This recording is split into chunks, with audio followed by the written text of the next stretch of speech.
வணக்கம். சொல்வதெல்லாம் உண்மை. பெற்றோர்கள் பல பேரு தங்களுடைய குழந்தைகளுக்கு எப்படியாவது காலாகாலத்துல திருமணம் பண்ணிடணும்னு நினைக்கிறாங்களே தவிர அந்த துணை தங்களுடைய குழந்தைகளுக்கு ஏற்ற துணையா அப்படிங்கறத பத்தி யோசிக்கவே மாட்டேங்கிறாங்க. அவசரப்பட்டு தீர விசாரிக்காம ஒரு தப்பான திருமணத்துல அந்த குழந்தைகளை தள்ளி விட்டுறாங்க. அப்படி ஒரு தவறான திருமணத்துக்கு வற்புறுத்தி உட்படுத்தப்பட்டவள் தான் இந்த நம்ம ரேவதி. இப்போ ரேவதியும் சந்தோஷமா இல்ல, ரேவதியோட அம்மாவும் சந்தோஷமா இல்ல, ரேவதியை கல்யாணம் பண்ண அந்த மாப்பிள்ளையும் சந்தோஷமா இல்ல. அவங்க 3 பேருமே இன்னைக்கு எங்களுக்கு ஏதாவது ஒரு தீர்வு கொடுங்கன்னு சொல்லி நம்ம நிகழ்ச்சியை கேக்குறாங்க. அவங்களை எல்லாத்தையும் கூப்பிட்டு பேசுவோம்.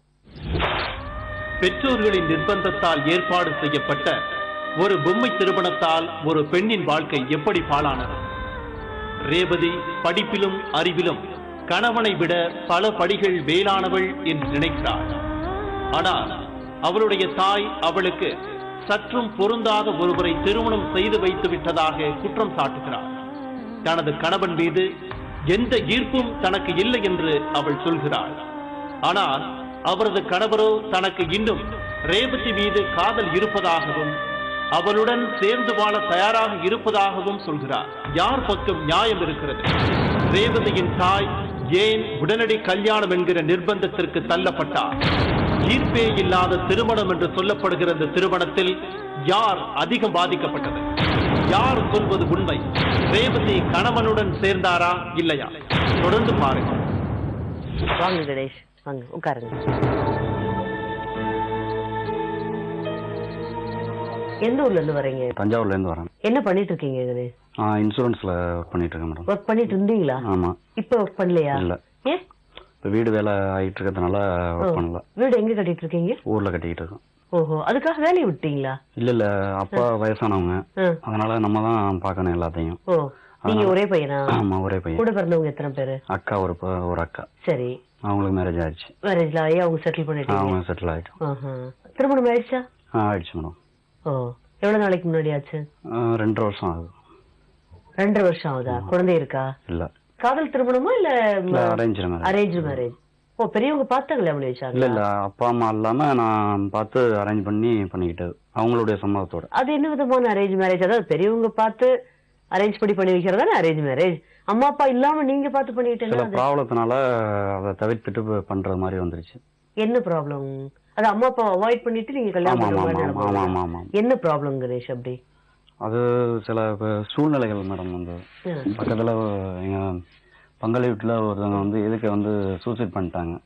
உங்க பங்காளி வீட்டுல எதுக்கு சூசைட் பண்ணிட்டாங்க? சூசைட் பண்ணிட்டாங்க. அதுல அப்படி இப்ப அவங்கள போய் நான் சூசைட் பண்ணதை போய் அவங்க அட்டன் பண்ணி இறக்கி இது பண்ணதுல அதுல கொஞ்சம் அங்க இருக்க முடியாம இடமாற்றத்துக்காக இது பண்ணது.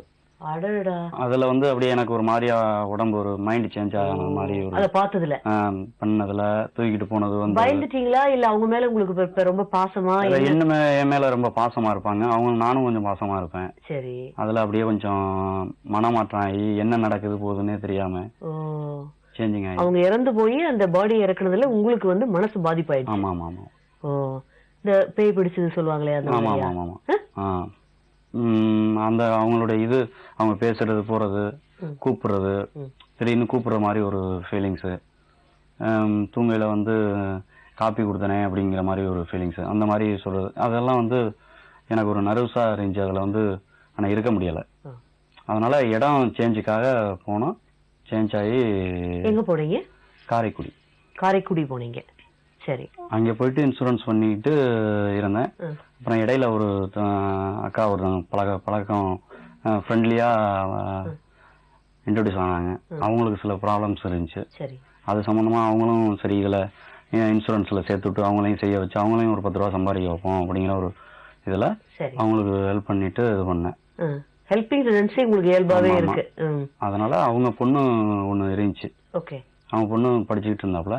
ஸோ இங்கே என்னோட வீட்டு சைடுல அவங்க எல்லாம் வயசானதுனால அவங்க அந்த ஒரு சர்க்கிள்குள்ளே வட்டத்தை போட்டுக்கிட்டு இங்கே தான் பண்ணணும் இங்கே தான் வைக்கணும் அப்படின்ட்டு நம்மளுடைய இதுக்கு மென்டாலிட்டிக்கு தகுந்த மாதிரி வரல.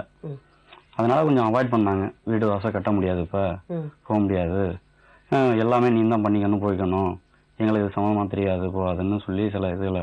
பட் அப்போல்லாம் அவங்க யாரும் இந்த பொண்ணு வேணும் வைக்கணும் அப்படின்னு எதுவுமே சொல்ல. சும்மா ஃப்ரெண்ட்லியா பழகினாங்க போனாங்க. மற்றபடி அவங்கள வச்சுக்கிட்டு சில வார்த்தைகள் தேவையில்லாம எங்க வீட்டுல வந்து என்னுடைய மனசை பாதிக்கிற அளவுக்கு அவங்க பேசிட்டாங்க சில இதை. நான் அவங்களுடைய இதுக்கு ஒத்து போகல அப்படிங்கிற மாதிரி. மேரேஜ் முடிஞ்சிச்சு. மேரேஜ் அதுக்கப்புறம் நடந்தது மேரேஜ் 12/11/2008. 2008ல. சரி, கிட்டத்தட்ட 3 வருஷம். ஆமா, 3 வருஷம் ஆகல. 2 வருஷத்தை தாண்டிடுச்சு. சரி, நடந்து முடிஞ்சிருச்சு. அதுக்கப்புறம் நாங்க ஹஸ்பண்ட் அண்ட் ஒய்ஃப் நாங்க எல்லாம் அவங்க அம்மா எல்லாருமே ஒன்னா தான் இருந்தோம். எந்த ஊர்ல இருந்தீங்க? காரைக்குடியில. காரைக்குடியில. இப்பதான் ஒரு 3 months 4 months கொஞ்சம் ப்ராப்ளமா இருக்கு. என்ன ப்ராப்ளம்?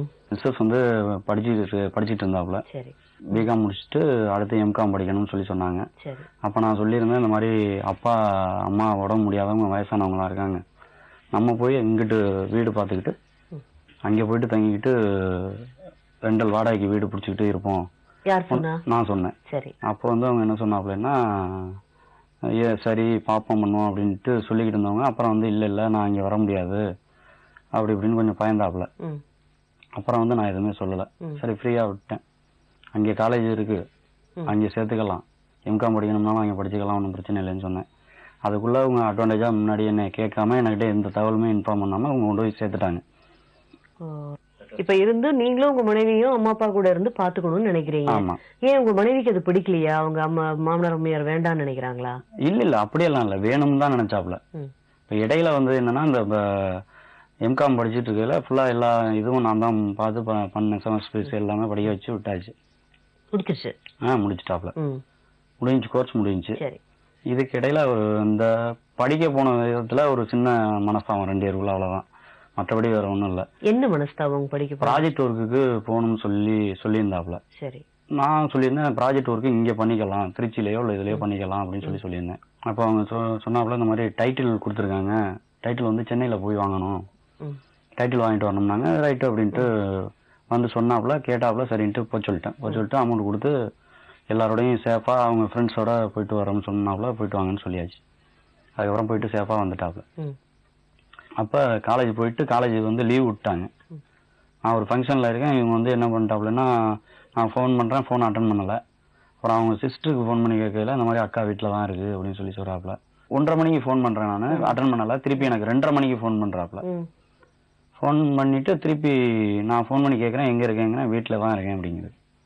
ஏன்னா 1:30 மணிக்கு ஃபோன் பண்றேன், ஏன் ஃபோன் அட்டன் பண்ணல? இல்ல சும்மா வேலையா இருந்துட்டேன், இதா இருந்துட்டேன். காலேஜ் போனியா அப்படின்னு கேட்டேன். இல்ல காலேஜ் இல்ல, லீவு அப்படின்னு. லீவுன்னு நீ என்கிட்ட சொல்லவே இல்லையே அப்படின்னு நான் கேட்கறேன். 1 வாரம் ஆகுது, நான் 15 நாள் ஆகுது வந்து போன் எடுக்காம இருக்கிறதுக்கு ரீசன் இல்ல. அது சப்போஸ் ஒரு வேலை பார்த்துட்டு லேட்டா கூட பெரிய தப்பு இல்லையே. காலேஜ்ல லீவுன்னு சொல்றாங்க, லீவுன்னு அறிவிச்சிட்டாங்க. அன்னைக்கே வந்துகிட்டு இருப்பாப்ல. வந்துகிட்டு இருக்கையில நைட்டு போன் பண்ணலாம், அப்படி இல்லாட்டி காலையில எழுந்துச்சு லீவு, எனக்கு லீவ் விட்டாச்சு, ப்ராஜெக்ட் ஒர்க்குக்கு நான் போகணும், நீங்க இந்த மாதிரி அமௌண்ட் தேவைப்படுது, வரீங்களா, என்னை கூட்டியாந்து விட்டுட்டு வாங்க, இல்ல வந்துட்டு இருந்துட்டு போங்க அப்படின்னு சொல்லலாம். இல்ல இப்படி சொல்லாம போனதுக்கு என்ன ரீசன் நினைக்கிறீங்க? ஒருவேளை உங்க ஒய்ஃபுக்கு உங்களை பிடிக்காம போயிருச்சா? இல்ல இல்ல இல்ல இல்ல அப்படியெல்லாம் கிடையாது. அப்படியெல்லாம் அப்படி பிடிக்காம போயிருந்துச்சுன்னா நாங்க எப்படி 2 வருஷம் எப்படி மேடம் குடும்பம் பண்ணிட்டு இருப்போம். 2 வருஷமா குடும்பம் பண்ணிக்கிட்டு இருக்கோம், எந்த பிரச்சனையும் கிடையாது. இப்படி சின்ன சின்ன பிரச்சனை இது மாதிரி சொல்லாம சில இதெல்லாம் பண்றது எனக்கு சிலது பிடிக்காது. இல்ல இப்ப 2 பேரும் ஒன்னா இருக்கீங்களா இல்ல தனித்தனியா இருக்கீங்களா? இப்ப 3 மாசமா தனித்தனியா தான் இருக்கும். இப்ப நீங்க தற்சமயம் இப்ப தனியா இருக்கீங்க. ஆமா, 3 மாசமா தனியா இருக்கீங்க. ஆமா, நான் வந்து தனியா இங்க அப்பா அம்மாவோட நான் ஊர்ல இருக்கேன். உங்களுக்கு இப்ப உங்க மனைவி வேணும்? ஆமா, நான் ஒன்னும் மனைவி விட்டுட்டு வேற இது பண்ணணும்னா அந்த மாதிரி எய்ம்ல எல்லாம் இல்ல. இல்ல, மனைவியோட வாழணும், சந்தோஷமா வாழணும், அவ்வளவுதான். மனைவி எனக்கு வேணும். இப்போ கணேஷ்குமாருடைய மனைவி ரேவதி தானுங்க? ரேவதியை கூப்பிட்டு பேசுவோம்.